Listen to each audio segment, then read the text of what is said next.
First of all, congratulations on making it as far as you did. That's quite an accomplishment in Survivor. Thank you. Yeah, I'm really proud of myself. In a game that has so many different angles, I'm lucky to make it as far as I did. And you voted for Carolyn, the only vote that she got to win the game. Looking back, would you still vote for her to win?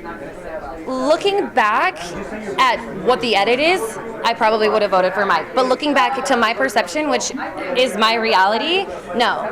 Mike, I spent from day one with him, and I watched him come unglued. He lost it. He was a legitimate crazy person. He was running between people, just pulling people, running. And to me, that wasn't strategy.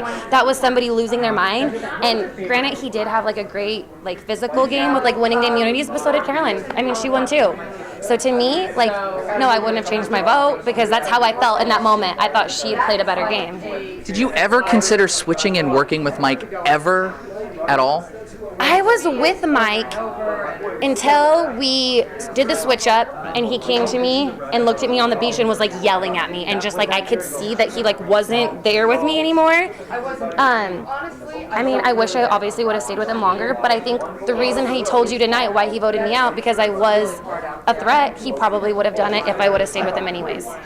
What was your dream final three? Who were you hoping to get to the end of the game with and why? My dream final three would be me, Rodney, and honestly Dan or Will, because I wanted to win $1 million. That's why I didn't go to these nice people who wanted to take me in, the Tyler, the Joaquins, who were come over here and we'll take care of you. But why would I do that? I don't want to be sitting next to them in the end. I was looking at the big picture, and the big picture was I wanted to be against crappy people, and that unfortunately was the people I was stuck with from day one who hurt me and betrayed me, so I had to stay there. Now you bring up Dan, and I've heard you tell other interviewers that you love Dan, that Dan is a great friend of yours, but it was a very awkward finale tonight for Dan. Do you think that was all necessary? Is Dan really that bad of a guy? Dan is a great guy. He may not say things the way people like to hear it, but his intentions are pure, without a doubt. And that was very unfortunate to watch that because I know Dan so well, and he was hurt. He felt betrayed, and he struggles with how to talk to people sometimes because he's so animated. But that's who Dan is, and I think that's what makes him so beautiful and so authentic. Is because most people aren't like him, but most people don't know how to understand that.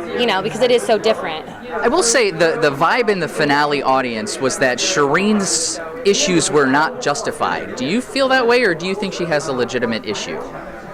As in, what was on the show? I think the whole Shireen thing, there was a lot said that never needed to be said. It made me uncomfortable. She took me aside because we were really good friends out there and said, why didn't you stand up for me, and cried and yelled at me. And unfortunately, I don't know how to deal with those situations. Obviously you've seen I couldn't even stand up for myself when I was getting attacked. And I hate that about myself, but that's who I am. When people start yelling, I fall back and I don't know how to step up. And so I think that was without a doubt inappropriate, and people crossed lines, but both sides were. Everybody was saying things that were just too much. If you're on that second chance bus, who from this season that you played with would you hope to have been with again? Ooh, I would say Mike, but he obviously won, so he couldn't go on. But Shireen, I trust Shireen. I would go with Joey, but for just sneaky reasons, because I feel like he would latch onto me, but then I could get rid of him really quick, because nobody would want to align with Joey. So probably the people who are just there right now are perfect examples of people I would pair up with. All right, last two questions for you. Was blue collar a fitting tribe for you? Absolutely. I feel like I live a blue collar life. I ranch, I rodeo. That's my job. That's what I do every single day. I work out in the mud. I do everything with my hands. So without a doubt, I think I am that person to a core. I follow the rules and I work hard and I try to make a living doing it. So. And how did you get on this show? That's a good question. I think my crazy life. I am like a little gypsy. I wanted to get on 29 with my dad, tried with that, got pretty far on the process. It didn't work. And they called me and were like, we want you to come for 30, come in and interview, do the process. And it just happened that I fit the part of that blue collar person.